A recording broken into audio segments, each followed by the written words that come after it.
Ferrari and F1's been a meme now for around 20 years since they last won an F1 title in 2007. From some of the horrific cars they've built since then, like the 2014 Ferrari and the 2025 Ferrari, to some of the horrible strategies they pull on their drivers, to some of the crazy radios that you hear once in a while. They don't really have the smoothest operation, and the last race in Zandvoort was a really clear example of that, and in my opinion why they just can't win in F1 either a driver's title or a constructor's title until they change this kind of philosophy they have. So let's go over the events at Zandvoort. So Hamilton lines up ahead of Leclerc at the start, and at the start Leclerc gets ahead of him at the first restart before the red flag and the second one after the red flag. So they're going about their first stint, and Hamilton is bunched up behind Leclerc and Russell. So after a while Leclerc pits to put on some new tyres, hoping to undercut Piastri, and Hamilton decides to stay out and extend his stint. Now at this point Hamilton doesn't know that Ferrari want him to go to the end, so really extending this stint and then so he can go on the next stint for a bit shorter is very important for his race, but they haven't told him that. So after a while he pits onto the hard tyres, I believe,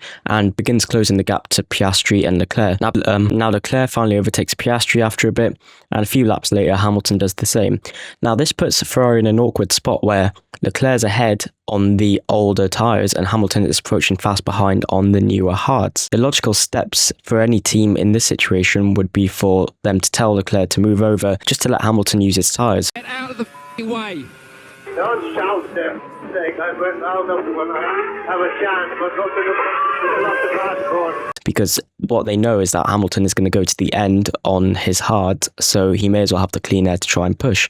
But Hamilton doesn't know this, and neither does Leclerc. So they tell Leclerc to box, and he doesn't, and Hamilton starts getting annoyed on the team radio. Now eventually, the next lap, Leclerc does box, and Hamilton tries to go to the end on the hards. Now a late VSC allows him to pit, so in the end he does come out ahead of Leclerc, and then he's fighting Russell for the podium. But the part in all of this that means Ferrari aren't going to win anything again is just the lack of information they give to both drivers. So on the first count, why is Hamilton not knowing that he's going to be going to the end on those hard tyres? There's like plan A, B, C, D, E, F, G, which Ferrari are famously known for over the years for giving their drivers. But in this situation, for some reason, according to Fred Vasseur, they didn't tell him because they didn't want to give it away to other teams. Now, is their system on the radio so weak that teams immediately know what Ferrari are trying to do? And even if they did, by that point of the race, it doesn't make a difference because a lot of them had already made their another pit stop, and Antonelli was already complaining about a lack of grip, so it was going to be impossible for him to go to the end anyway. But what it did create was confusion for Hamilton because he likely pushed his tyres earlier, trying to close the gap to Leclerc and Piastri, not knowing that he needed to try and preserve them to go to the end. And the weakest move of the lot was not telling Leclerc to move over. Now this isn't Leclerc's fault because they did not tell him to move over. They tried to get him to pit. Now they did this again in Hungary when Hamilton was slower in front and Leclerc was looking faster. Instead of just telling them to let the other driver through, they just pretend that they want them to pit for a new tyre at that point, which is just such a weak way of going around it,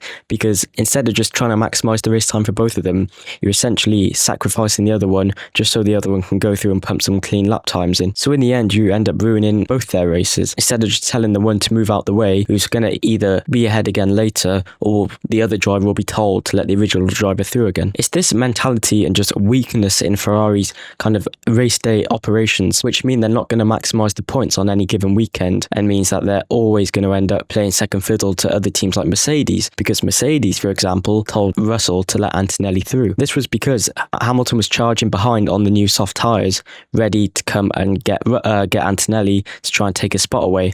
And if you look at the championship standings, Antonelli's quite far ahead of Russell. Now, Hamilton obviously does not have that margin over Leclerc in the championship, but the point is that Hamilton is closer to the front and closer to second with Russell than Leclerc is. So it would make sense for them to ask Leclerc to move out the way, even though he was probably going to get the position back later if Hamilton didn't have that VSC, which allowed him to get a free pit stop. And it's the more ruthless side of Mercedes which is allowing them to take this title a lot easier, because for the last few races they haven't really had the car to win easily, and they've got upgrades coming to fix that. But the point is they've backed their one driver now. Now obviously Leclerc and Hamilton this year are a much closer pairing, so it's not fair for one of them to be the number one driver at this point, but it is fair to ask one of them to move over in a situation where it warrants it. In this situation, Leclerc should have moved over. In Hungary, they should have asked Hamilton to. And I'm seeing a lot of discourse on social media where Hamilton and Leclerc fans are going against each other, but really they need to unite and go against Ferrari, because it's their weak leadership and weak judgments which are putting them in these tricky situations. And it's these points that are going missing from these small little incidents which add up and cost a world title. Because back in the early 2010s, it was very clear that there was a number one driver at Ferrari with Alonso, and Massa was often told to move over, with obviously the famous Fernando is faster than you message, which they ended up having to go to court over because team orders were technically banned at the time. And obviously in the early 2000s, everyone knows how it was with Michael Schumacher and Rubens Barrichello, where it was literally a contracted second driver. And that's the last time that Ferrari had any success, or at least got close to success, with Alonso. So I think in the future, Ferrari just need to be a lot more assertive with their drivers and realise that they have a privilege of driving Ferrari and not the other way around.